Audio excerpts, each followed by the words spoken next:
কুমিল্লায় হামের প্রকোপ বাড়ায় চরম চাপের মুখে পড়েছে কুমিল্লা মেডিকেল কলেজ হাসপাতাল। শয্যা সংকটে মেঝে বারান্দার গাদাগাদি করে চিকিৎসা নিতে হচ্ছে শিশুদের। দীর্ঘ 2 বছর প্রতিরক্ষার পর অবশেষে প্রধানমন্ত্রীর নির্দেশে চালুর অপেক্ষায় 100 শয্যা বিশিষ্ট কুমিল্লা শিশু হাসপাতাল। কুমিল্লা থেকে সৈয়দ হাসান হাবিবের পাখির তথ্যচিত্রে ডেস্ক রিপোর্ট।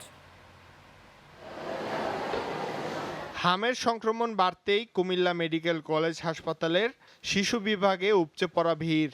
শয্যার চেয়ে কয়েক গুণ বেশি রোগী, কেউ মেঝেতে কেউ বা বারান্দায়, আবার হাসপাতালের বেডে, তাও আবার 2 জন শিশু রোগী নিচ্ছে চিকিৎসা। জেলার 17টি উপজেলা থেকে আসা অভিভাবকদের কষ্ট যেন চোখে পড়ার মতো। রয়েছে পাশের জেলা চাঁদপুর, ব্রাহ্মণবাড়িয়া, নোয়াখালী থেকেও আক্রান্ত শিশুরা। 3টি আইসোলেশন কক্ষেও জায়গা না পেয়ে বাইরে চিকিৎসা নিতে হচ্ছে অনেককে। শত শত বাচ্চা আসতেছে, কোনো উন্নত ট্রিটমেন্ট পাচ্ছে না। হাসপাতাল মেডিকেলে ভর্তি হয়েছে, কালকে পুরোপুরি অসুস্থ, পুরোপুরি গুটি দেখা দিচ্ছে কালকের থেকে।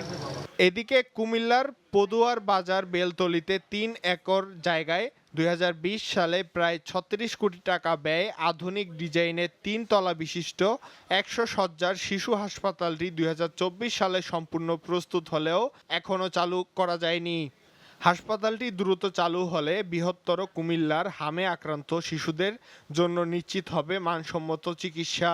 বিভাগীয় শিশু হাসপাতাল যেগুলো হয়েছে তার মধ্যে কুমিল্লা একটা, এগুলো নির্মাণ কাজ শেষ হয়েছে। আমরা এইচডির সাথে কথা বলেছি, সামান্য কিছু কাজ টাচ আপ বাকি আছে। ওনারা বলেছেন যে আমাদেরকে কিছুদিনের মধ্যে এটা হস্তান্তর করবে। শিশু হাসপাতালটি চালুর জন্য জনবল ও যন্ত্রপাতির চাহিদাপত্র জমা দিয়েছে জেলা স্বাস্থ্য বিভাগ। আমরা আশা করব যে কর্তৃপক্ষ অতি দ্রুত এই ব্যাপারে ব্যবস্থা নেবে। এটা হলে যেটা হবে সেটা হচ্ছে আমাদের যে এই অঞ্চলের শিশু রোগীরা আরও অনেক ভালো চিকিৎসা সেবা পাবেন। কুমিল্লা মেডিকেল কলেজ হাসপাতাল কর্তৃপক্ষের তথ্য মতে হাম উপসর্গ নিয়ে মোট 2294 জন হাসপাতালে ভর্তি হয়েছে। মৃত শিশুর সংখ্যা বেড়ে দাঁড়িয়েছে 11 জন। শাহরিয়ার আরাফাত সোহান, চ্যানেল 9 নিউজ ডেস্ক।